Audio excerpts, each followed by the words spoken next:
In one of your previous training videos, you talked about choosing the right contractors. I believe it's procurement. I can't say the word. Procurement strategies. So what does that mean to us when it comes to building a restaurant, or what we're going to learn from this video in a minute? Okay, well, it's how we actually engage with our contractors. Okay. The format of how we engage with them. So who's taking responsibility for what sections of the build and also the design. And why is that so important? It sets up how you are in contract. It sets up who's taking risk, who holds the risk, and ultimately from that risk evaluation, who is being rewarded, or so in effect, who's holding the money side of that. Should we take a look at the video? Let's have a look.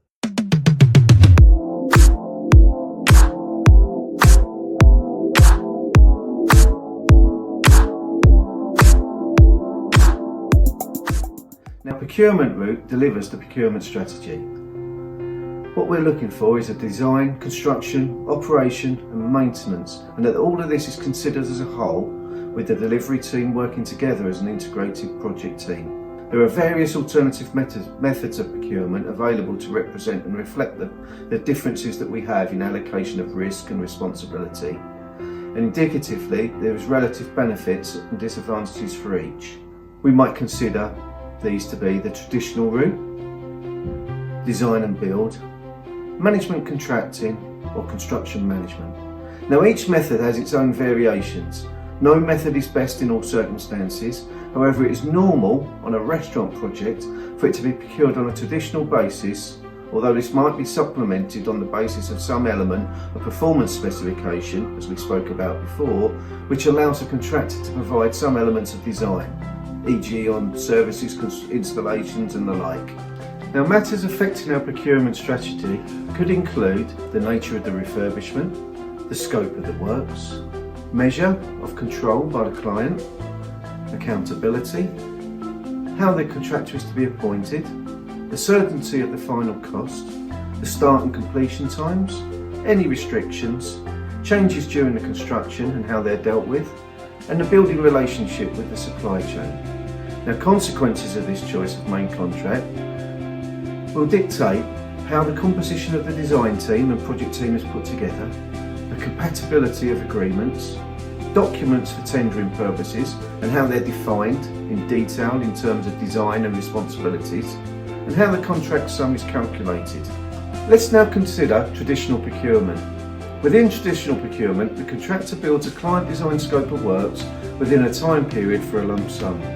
The client remains responsible for the design and the performance of the consultant under his demise.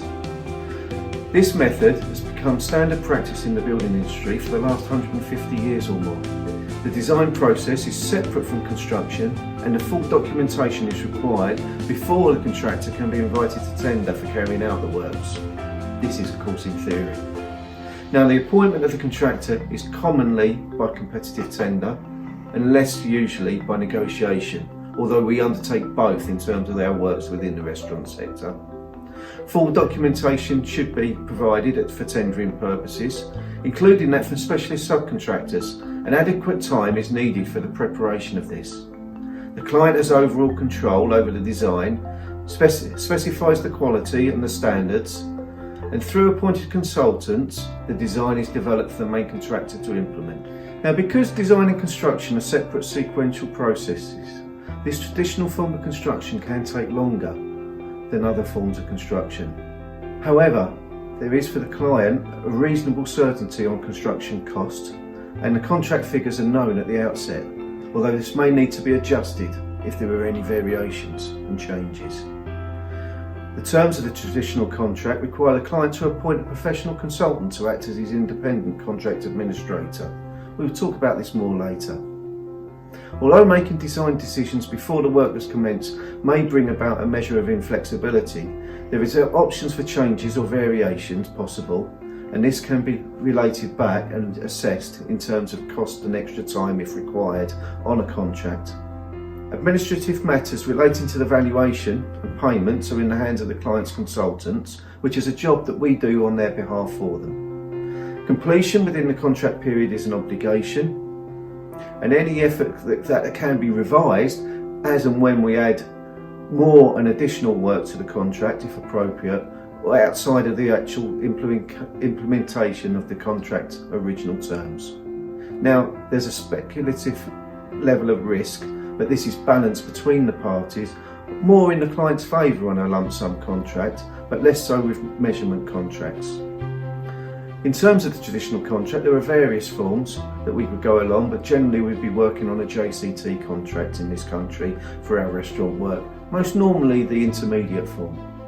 Points of note in the choice of any procurement route are that although the establishment of a certain financial outcome at an early stage in the development programme will minimise client risk, it could well be at a price.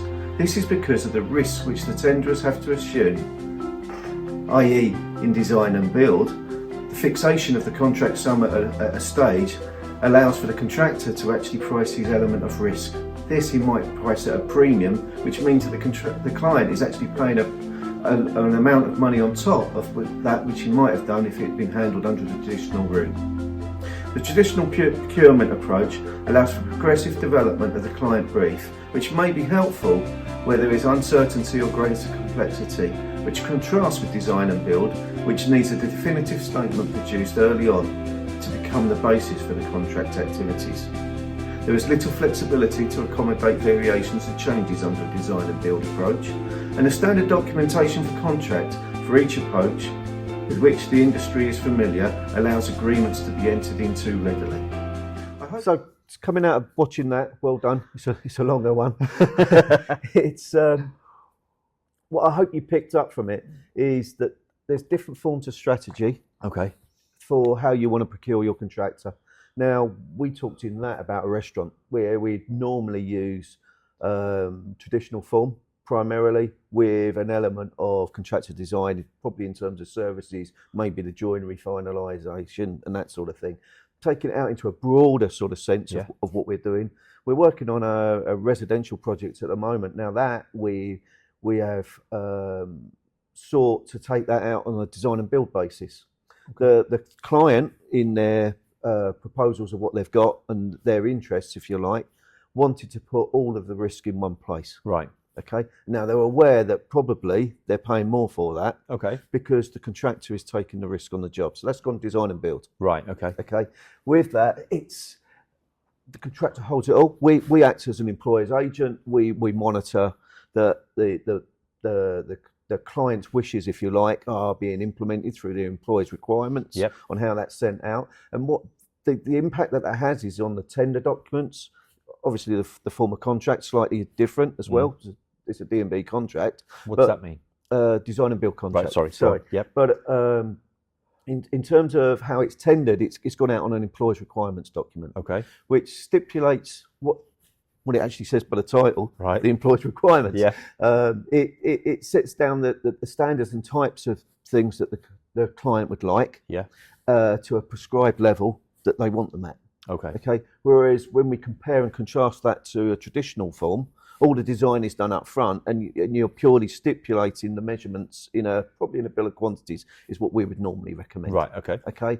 You have the choice of maybe doing schedules of works or specifications where, again, that procurement is looked at in terms of if you've gone out on spec and drawings or schedule of works, the contractor again is taking the risk because they're looking at the quantities. Right. Okay. Okay.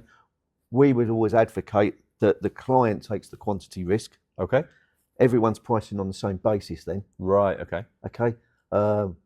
Historically, when we have worked on spec and drawings and that sort of thing, it used to be joked in the office that it's the one who makes the biggest mistake wins the job. Ouch. So that sort of works on that. But again, the design and build side of it, what you're giving over from what you've had on a traditional route is that ability to how it's actually constructed. Okay. As long as it meets that performance requirement that you're looking at. Yeah. For what the client has asked for in the first place. So you might ask for a room that's, for instance, 10 metres by 10 metres. Okay. And that's all you might ask. Right. Whereas in a traditional format, you would actually specify how you make that 10 metres by 10 metres. Right, okay. Okay.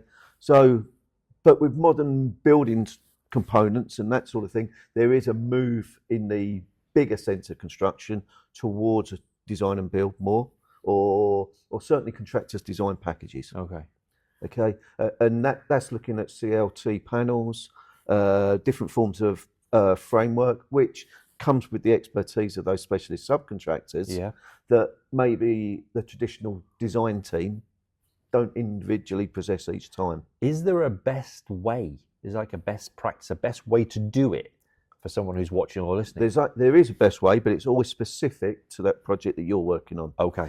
Each and every project will dictate what you're looking for. Right. So again, that residential project I referred to earlier, I might have a client that wants to be totally in control of all the design and all the specification. And so in that format, that same job, even building the same building, would be better off in a traditional format. Right, okay. Because I'm thinking that you mentioned in house build, I want to build my house and I know how I want it to look and I want to design it and this, that and the other. I don't want to do the work. So what, if someone's saying, okay, I know how I want things to look, but maybe they haven't got the insight or foresight to understand how it should be put together. Then talk to us as effectively a turnkey design team, and we can put together teams that will act on your project, whether it's your house, whether it's your restaurant, your school, your health care facility, whatever it is. We can actually put together teams that will work for you, and depending on where you want to put risk and where you want to put your cash flow expenditure, we can actually construct that in a procurement strategy to suit you. Right. So where do people get hold of you to find this out and have a conversation with you? Website's good. Yeah. It should be up on the screen. Other side of things, direct email or LinkedIn. Cool. Awesome. Thank you, Julian. Thank you very much.